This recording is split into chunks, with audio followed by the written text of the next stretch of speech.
It's no big deal, right? Costco has a membership fee and all. So it really helps out. Sarah tries to drag me along for her shopping trips, just because she wants to go. Her attitude, only thinking of what benefits her, irked me so much that I repeatedly refused. But she just keeps insisting it's no big deal, making no progress in the conversation. Eventually, she even starts planning the day as if I've already agreed to go, despite my clear refusal. Sure, when should we do it? Thomas, my husband, suddenly joins the conversation and astonishingly agrees with Sarah, leaving me dumbfounded by his response. Hey, what are you thinking? That's Sarah, you know. She's definitely going to make us pay again. I'm planning to get back at her this time. It seems Thomas has some plan in mind to deal with Sarah's behavior. He's plotting some incredible revenge, but only if Sarah acts as shamelessly as she always does. I decided to go along with Thomas's strategy. I am Mary. This year, my child started kindergarten, and I've been busy with their education and neighborhood socializing. Luckily, most of the mom friends are kind, helping with various things about our kids and giving parenting advice. I try to help out when I can, feeling good about the strong relationships I've built. Except for one of the mom friends. Her name is Sarah. She's the only one who often needs help from me and others, claiming to be a self-proclaimed baby. She hardly ever reciprocates the help. For example, when the mom friends plan to eat out, she somehow appears and joins us often.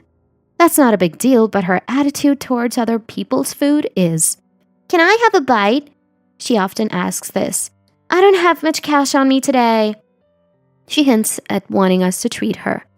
Other mom friends have shared similar experiences, feeling the same way about her. When I go shopping by car, she often appears, persistently asking for a ride. I don't mind if we are going to the same place, but Sarah is just too brazen.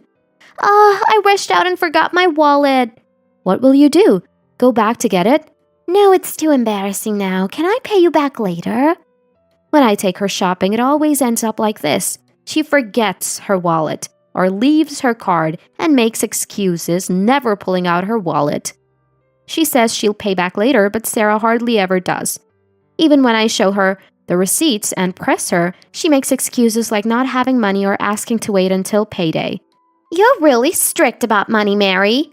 Finally, when I confronted her directly, even involving Sarah's husband, that's what she said. Sarah's husband is reasonable and pays me back while apologizing. But Sarah herself shows no remorse and doesn't care. It may seem like a few dollars, but these incidents add up to a significant amount every month. It's stressful to have to go through all this every time I shop, trying to get reimbursed.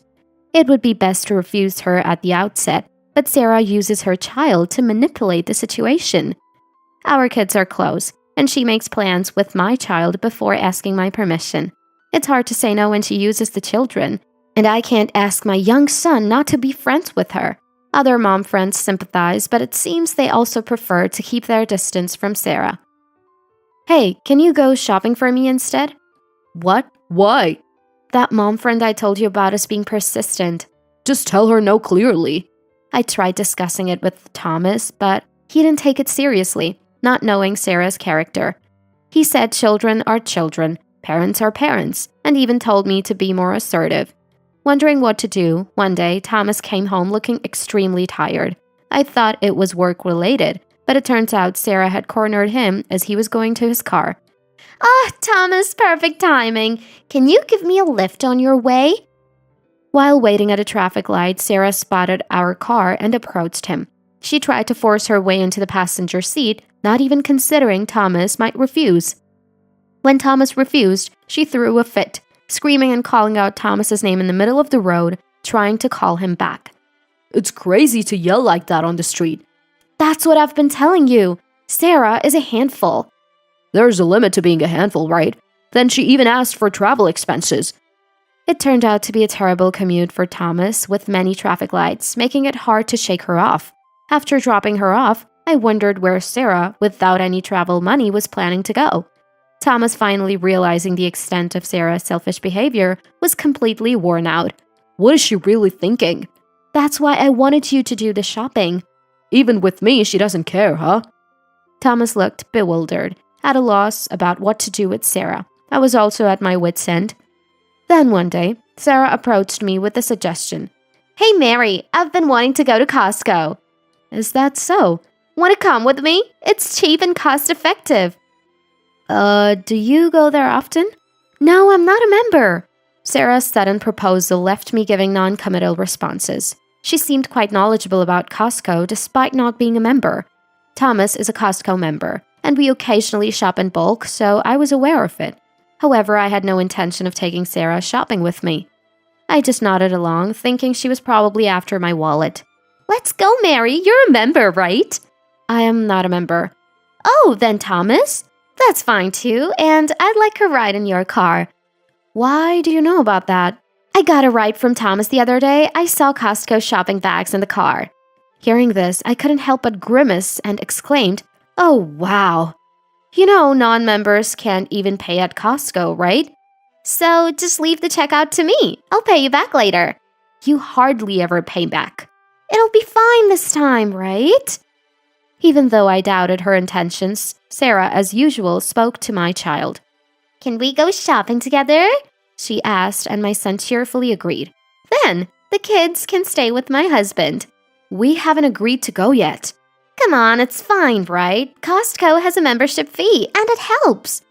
I repeatedly refused Sarah, who only thinks of her own benefit, even telling her not to make promises using the children. But she wouldn't listen and started planning the day as if I had agreed.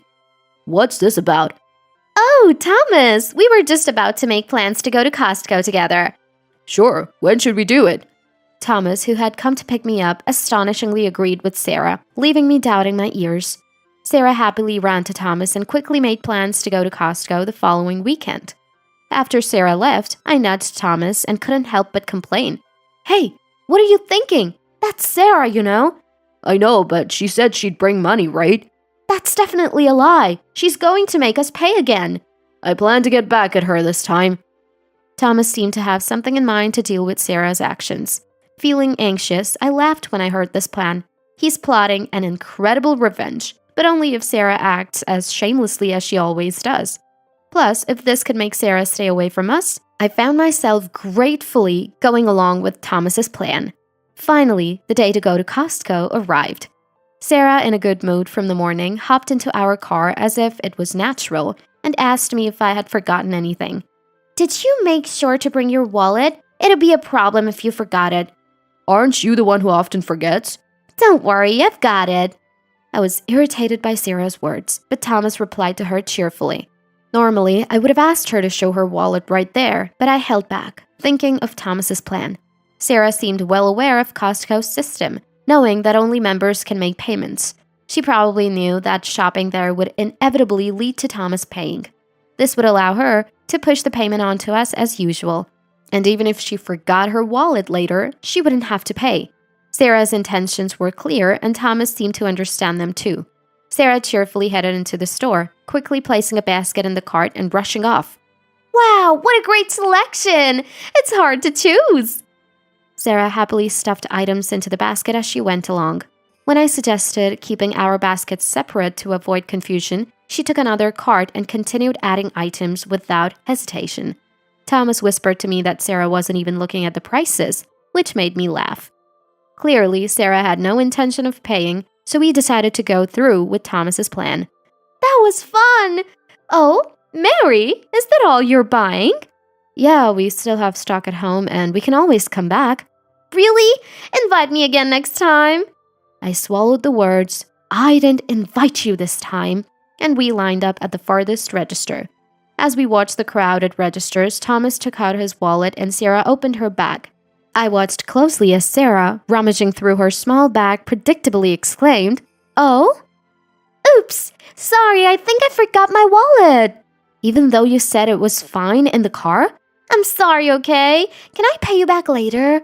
Sarah's basket had much more stuff than ours, seemingly worth about $200 to $300, but she showed no concern about the amount in her wallet. Without mentioning paying back later at home, it was clear she had no intention of paying. Thomas and I exchanged glances and nodded. "Oh, really? Sorry, I think my parents are calling." I said this, handed my basket to Thomas, and stepped away from the line, hiding near a nearby shelf to watch them. Sarah seemed unconcerned, chatting with Thomas.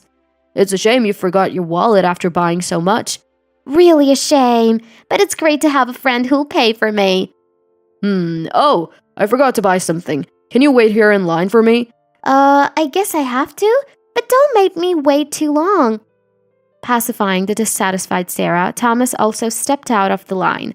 Sunday mornings are especially busy at Costco, so as soon as Sarah turned to the register, she disappeared into the crowd. What now? I wonder. With a cart full of stuff, she can't just say she's not buying it, right?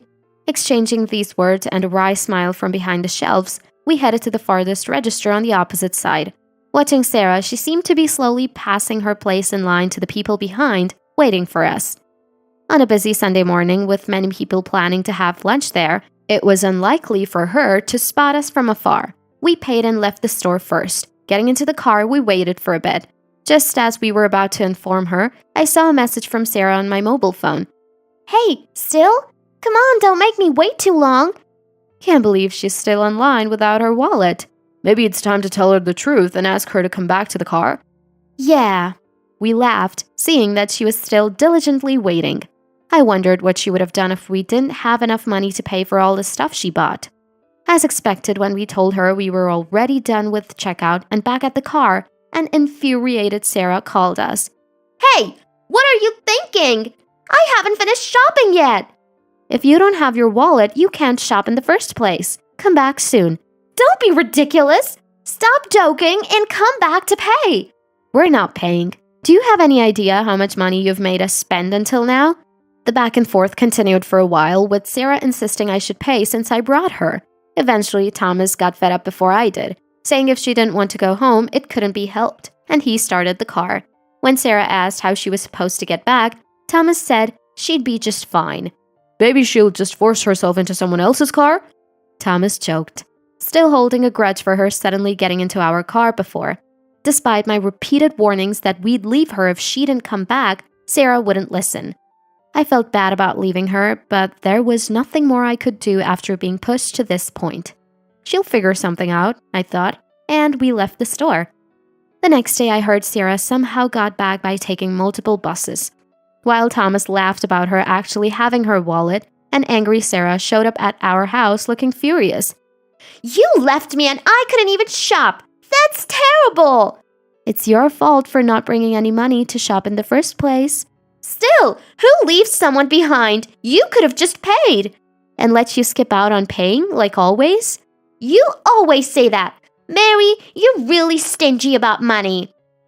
She kept yelling her selfish arguments, angry that I didn't pay this time. She even demanded compensation for being hurt, causing a scene at the front door. What's going on? Why are you shouting? Oh, Jessica, listen! Mary was terrible to me. It was Jessica, a chatty mom friend who happened to pass by. Sarah, seeing her, smirked nastily, probably planning to tell Jessica how awful I was and spread it around the neighborhood. Mary said she'd take me shopping, but then left me there. Oh? Isn't that the story where you forced yourself into a promise? What? No, Mary said let's go. Who invites someone who always forgets their wallet and expects others to pay? Well... And then you tried to get someone to pay again and got left behind? That's what you deserve. Jessica, instead of spreading the rumor, pointed out the truth, leaving Sarah speechless. I had already talked to Jessica about what happened yesterday, pretending to seek advice, anticipating that Sarah would spread lies. After being scolded by Jessica, Sarah left with a red face. Jessica, saying it was a disaster, seemed a bit amused. She'd probably talk about Sarah's actions around the neighborhood. Following that, Sarah couldn't correct the story, and her misdeeds quickly spread, thanks to Jessica. Sarah tried to gain allies but ended up spreading too much herself and didn't receive help from anyone. Instead, she was criticized and became more isolated in the neighborhood. It's all your fault! Even though I felt leaving her behind might have been too much, Sarah continued to blame me. She was scolded by her husband and started avoiding me. People who were tired of Sarah's behavior said I did well, so I hope this is settled now. Because of Sarah, I had been distant from others, but this incident helped me become friends with those I couldn't get close to before.